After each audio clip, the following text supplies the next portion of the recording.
দুই চোখে দেখবার না পারলে কাজলের জানলা দিয়ে পানি মারামারি করো না? দেখবার পারি না দেখেই তো পানি মারছি। তুমি যে পানি মারছো ওইটা আমি বুঝছিলাম, ধরছিলামও তোমারে, কিন্তু তুমি এমন কইরা অস্বীকার করলা, পরে মনে করলাম আমিই ভুল করতাছি। তুমি আসলে ঠিক আছিলা ভাবি।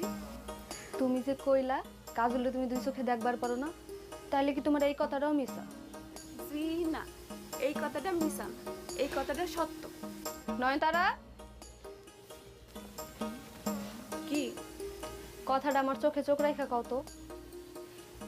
কাজল বাইরে আমি দুই চোখকে দেখবার পারি না, ঠিক আছে? বুঝছি। কথাটা যে মিছা এটা একদিন ঠিকই প্রমাণ হইব। অহ না হোক।